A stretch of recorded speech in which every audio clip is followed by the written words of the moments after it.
Hello friends, मैं doctor Kumari Neetu Singh, assistant professor JPM college.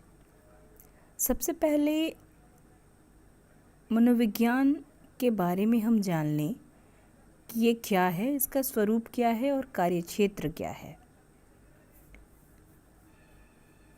तो उसके लिए हम इस विषय पे ध्यान देंगे।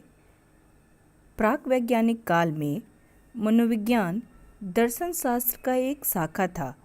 जब विलियम वुंट ने 1879 ईस्वी में मनोविज्ञान का पहला प्रयोगशाला खोला। मनोविज्ञान दर्शन शास्त्र के चंगुल से निकलकर एक स्वतंत्र विज्ञान का दर्जा पा सकने में समर्थ हो सका। मनोविज्ञान एक ऐसा विज्ञान है जो प्राणी के व्यवहार तथा मानसिक प्रक्रियाओं का अध्ययन करता है। दूसरे शब्दों में यह कहा जा सकता है कि मनोविज्ञान एक ऐसा विज्ञान है जो क्रमबद्ध रूप से प्रेक्षणीय व्यवहार का अध्ययन करता है तथा प्राणी के भीतर के मानसिक एवं दैहिक प्रक्रियाओं जैसे चिंतन, भाव आदि तथा वातावरण की घटनाओं के साथ उनका संबंध जोड़कर अध्ययन करता है। इस परिप्रेक्ष्य में मनोविज्ञान को व्यवहार एवं मानसिक प्रक्रियाओं के अध्ययन का विज्ञान कहा गया है। व्यवहार में मानव व्यवहार तथा पशु व्यवहार दोनों ही सम्मिलित होते हैं। मानसिक प्रक्रियाओं में चिंतन, भाव एवं अन्य तरह की अनुभूतियों का अध्ययन सम्मिलित होता है। लिंडले हॉल थॉमसन 1989 ने मनोविज्ञान के कार्यक्षेत्र की समीक्षा करके बतलाया है कि मनोवैज्ञानिकों को तो कई दृष्टिकोणों से श्रेणीगत किया जाता है।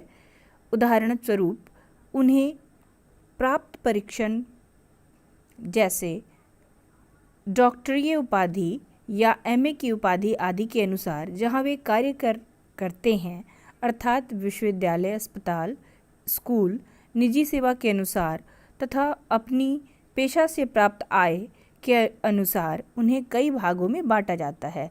परंतु मनोविज्ञान के कार्यक्षेत्र को सही ढंग से समझने के लिए सबसे महत्वपूर्ण श्रेणी वह श्रेणी है जिससे यह पता चलता है कि मनोविज्ञानी क्या करते हैं।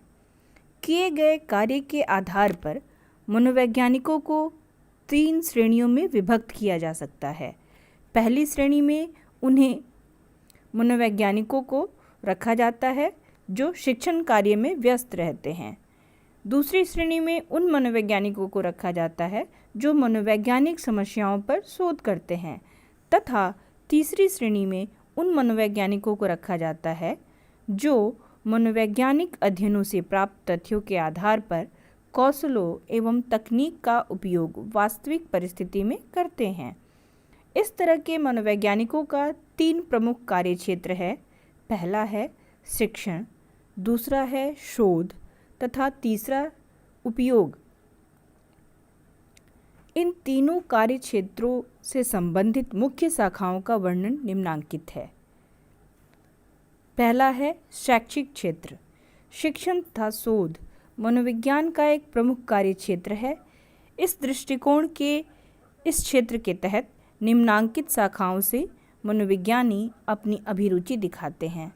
पहला जीवन अवधि विकासात्मक मनोविज्ञान, दूसरा मानव प्रयोगात्मक मनोविज्ञान, तीसरा पशु प्रयोगात्मक मनोविज्ञान, चौथा दैहिक मनोविज्ञान, पांचवा परिणात्मक मनोविज्ञान, छठा व्यक्तित्व मनोविज्ञान।